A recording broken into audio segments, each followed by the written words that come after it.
Hello and welcome back to Kano Outdoors. I was going to talk to you about socks and hiking, long distance hiking. So I was going to start with 1,000-mile socks. I've been sent a pair of these, and these are, if you see, it says they're quite well made, all terrain. It says just inside, and they are lined.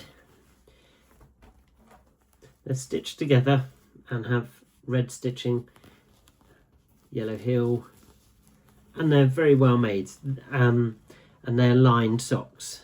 So the idea is that you can walk 1,000 miles and they won't blister. Your foot will move with the inner layer, and the outer side of the sock will move with the outside of the boot, so the friction is between the layers in the sock, not you and your foot. So I've been sent these. I've been using them a fair bit recently, and I'm getting to grips with them. Before I had these. These are really old, cheap hiking socks from a supermarket with a lining that isn't stitched in very well. So it ruches up. When you put them in, when you wash them and put them on, they ruche up. So you've always got creases in the sole of your foot, which isn't brilliant. Especially, as you know, if you're walking a long way, you need to make sure that your feet are in the best comfort they can be, which is why whenever I go, I'm off to the Portuguese Camino at the end of the week, and I wear smart wool, super thick merino ones, which are brilliant. They are quite thick though, but they do offer a bit of cushioning.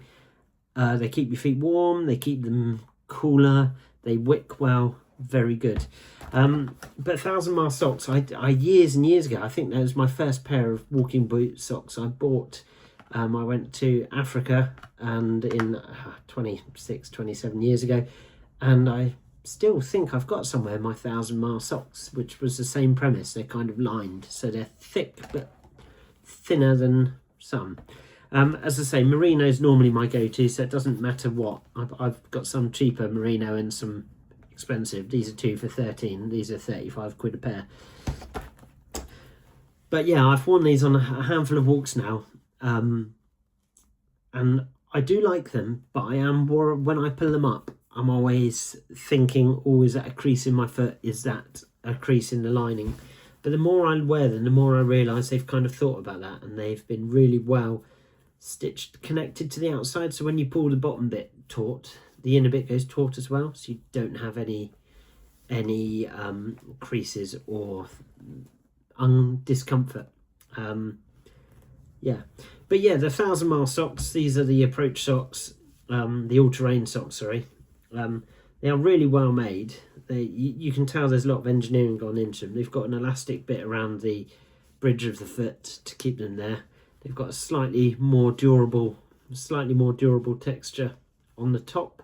So if there is rubbing with the, when you lift up the abrasion, they will protect you against that. Slightly softer underfoot, with a bit of reinforcement running up. So yeah, they are really nice socks. If you're new to hiking or trekking, you've got to find what works for you. When I go to Camino, I will be taking what I know works for me. But when I'm walking around here, 10-mile loops, I definitely will be wearing these because they're light, they are comfy, and they are quite sharp socks, I think. Anyway, thank you. It's just a short one, all about socks.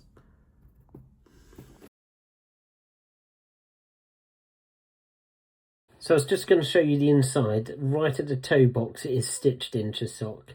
The detail at the top, inside and out, is good. The level of knitting or building is very high quality, and I like the yellow. I think the design is quite startling, and on the back it just tells you about the history of the sock and their guarantee. Thank you for watching.